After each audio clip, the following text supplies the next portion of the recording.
नमस्कार दोस्तों, बहुत बहुत स्वागत है आपके अपने चैनल एस्ट्रो लाइव चैनल पे। और मैं डॉक्टर अनुराग तिवारी, आपका मित्र, आपका स्वागत करता हूं।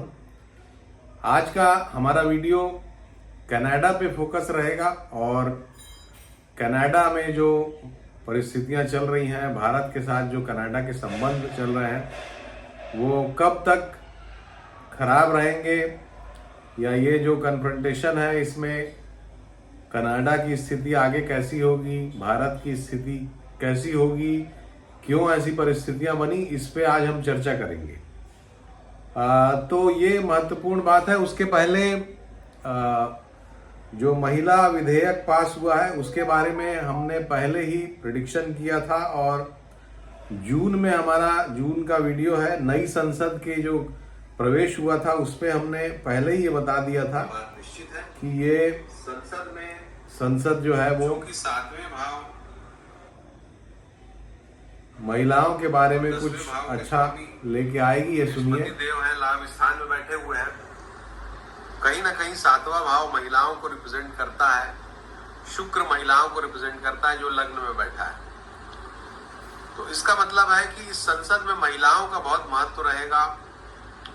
महिलाओं को विशेष महत्वपूर्ण पद प्रतिष्ठा इस संसद में मिलेगी। ये संसद महिलाओं के लिए सकारात्मक स्टेप्स लेके आएगी, पॉजिटिव स्टेप्स लेके आएगी। तो ये मेरा मानना है इस नई संसद के बारे में। तो ये आपने सुना, हमने जून के प्रथम सप्ताह में ये वीडियो डाला था और उसमें हमने बहुत सारी दूसरी भी बातें कही थी। इस वीडियो का लिंक मैं दे रहा हूं, उसको देखिएगा।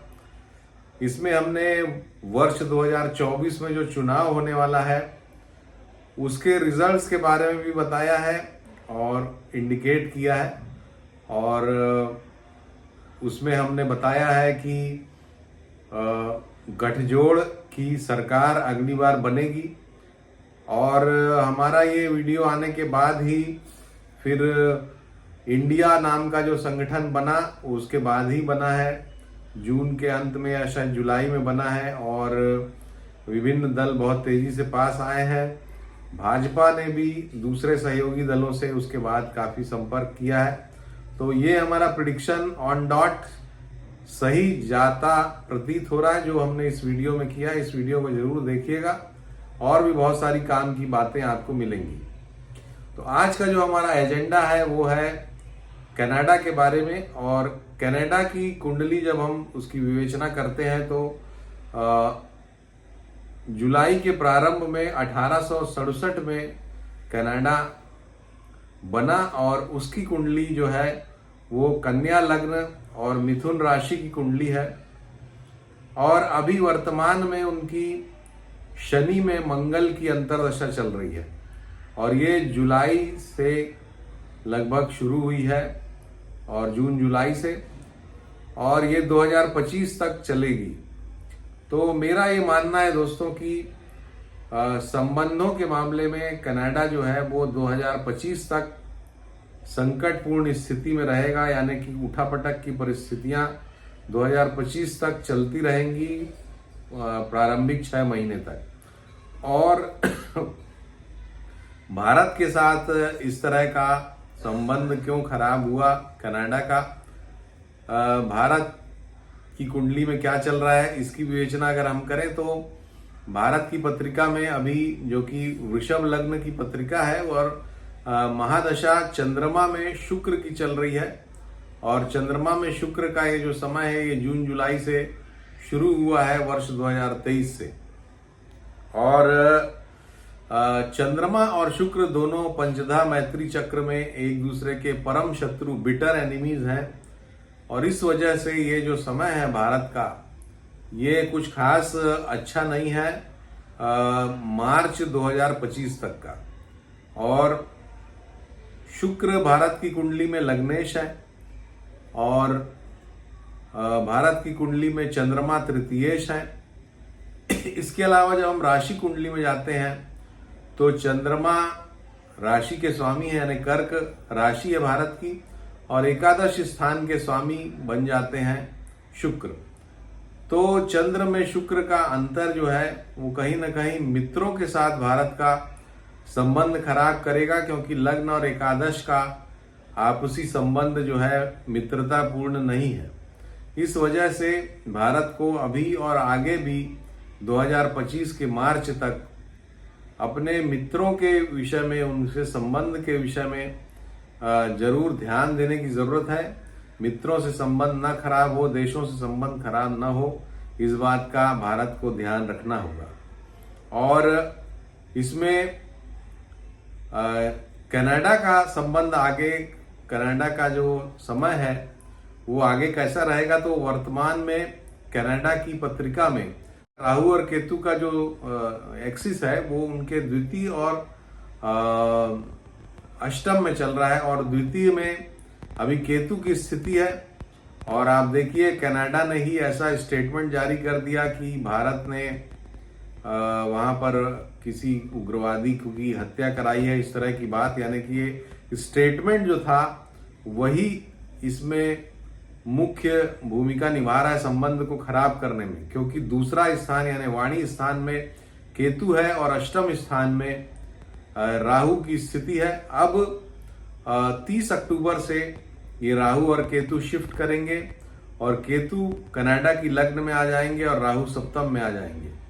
तो ये स्थिति पुनः विदेशों से, मुल्कों से, पड़ोसी मुल्कों से कनाडा का संबंध खराब करा सकती है। भारत के इस विषय में भी 2025 तक कनाडा के लिए अच्छा समय नहीं है, और वहाँ पर चूंकि शनि में मंगल का अंतर उनका चल रहा है और 2025 तक चलेगा, तो ये बताता है कि वहाँ पर आतंकवादी घटनाएं, उग्रवादी घटनाएं बढ़ सकती हैं। इस तरह की जो दुर्घटनाएं हैं, गलत लोगों का वहाँ पे जो जमना है, वो गलत लोग आतंकवादी हों या उग्रवादी हों, वो लोग अपने एक्शंस वहाँ पर बढ़ाएंगे और कनाडा की स्थिति इंटरनेशनली थोड़ा सा खराब होगी उसके सिलसिले में। तो ये जो समय है कनाडा के लिए काफ़ी चैलेंजिंग रहने वाला है, और अक्टूबर 30 से 1.5 वर्ष का समय अगर हम ले लें तो ये जो समय है ये कनाडा की प्रतिष्ठा को काफ़ी नुकसान पहुंचाने वाला मुझे दिखाई देता है। तो ये परिस्थितियां हैं भारत और कनाडा के संबंधों के मामले में, कि ये जो संबंध है ये बहुत जल्दी ठीक नहीं होने वाले हैं। और इसमें एक चीज़ का ध्यान रखना होगा, क्योंकि हमारे बहुत सारे जो फॉलोअर्स हैं वो भी कनाडा में रहते हैं और वो जानना चाह रहे थे इस विषय पे।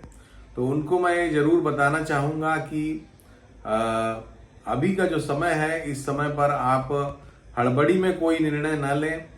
बहुत तरह के र्यूमर्स आपको फैलते हुए सुनाई देंगे, बहुत तरह की बातें सुनाई देंगी, और इसमें चूंकि दूसरे जो इंटरनेशनल ये एक इशू है, और इंटरनेशनल इशू जो है वो बहुत सारे, सिर्फ 2 देशों के बीच सीमित नहीं रहता है, उसमें और भी देश इन्वॉल्व होते हैं, और दूसरे देशों का इन्वॉल्वमेंट इस मामले को थोड़ा सुलझाने के प्रति सकारात्मक रहेगा, और दूसरे जो देश हैं वो इन चीज़ों को बहुत अच्छे से आगे जाके हैंडल करेंगे।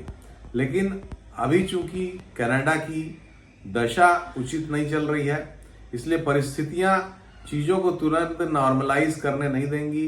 कनाडा में जो भारतीय लोग हैं उनको अपनी सुरक्षा का ध्यान निश्चित रूप से रखना चाहिए 2025 के प्रथम 6 महीने तक, अभी से लेकर के।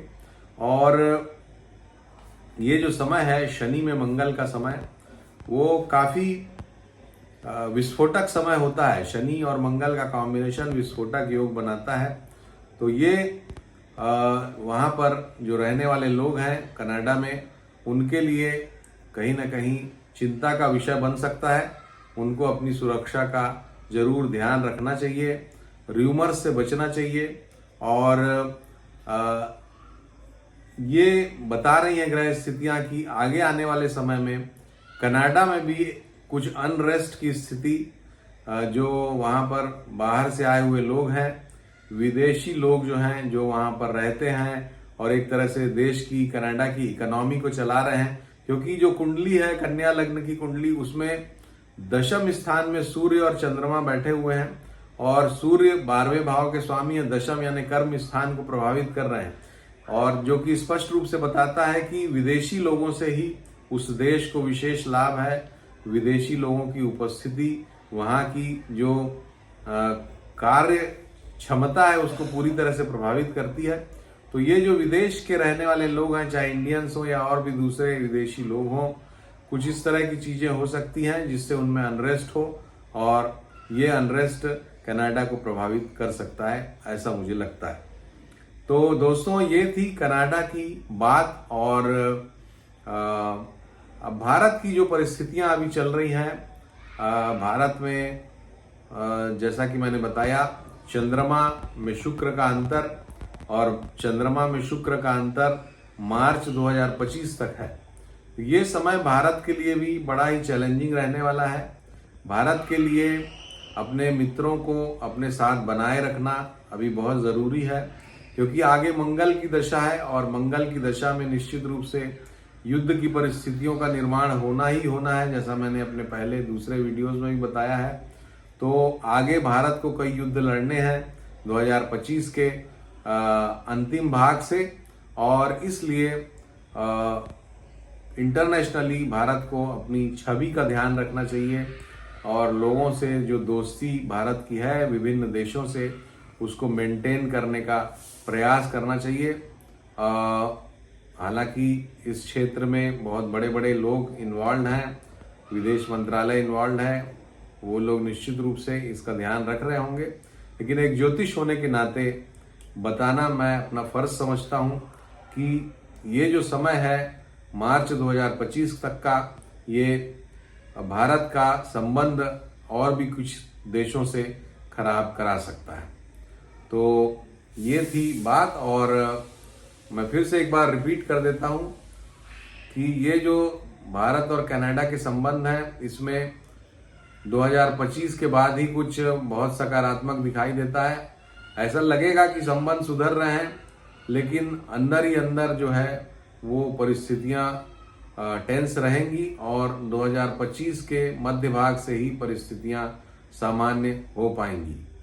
दूसरी बात, कनाडा की जो ग्रह स्थितियां हैं वो बताती हैं कि आगे उनका समय उतना अच्छा नहीं है और उनको उनके देश में अनरेस्ट का सामना करना पड़ेगा, आतंकवादी घटनाओं का सामना करना पड़ेगा। इस बात से हम इनकार नहीं कर सकते। और जो विदेशी लोग हैं जो वहाँ की इकोनॉमी को काफ़ी प्रभावित करते हैं, वो लोग उनमें अनरेस्ट की स्थिति आगे आएगी। भारत के संबंध में मैंने बोला कि भारत का दूसरे और देशों से भी संबंध कुछ बिगड़ सकते हैं, इसलिए भारत को भी अपने संबंधों का ध्यान रखने की ज़रूरत है। तो ये प्रमुख बातें थी इस वीडियो की। आशा है आप सभी अच्छे होंगे। अपना ध्यान रखिए, हमसे जुड़े रहिए, कमेंट करिए। अगर वीडियो पसंद आया हो तो लाइक करिए, लाइक करना मत भूलिए, शेयर करना मत भूलिए। कनाडा में अगर आपका कोई मित्र है तो उनको ज़रूर शेयर करिए, और ये बताइए कि हड़बड़ी में कोई निर्णय न लें। नमस्कार।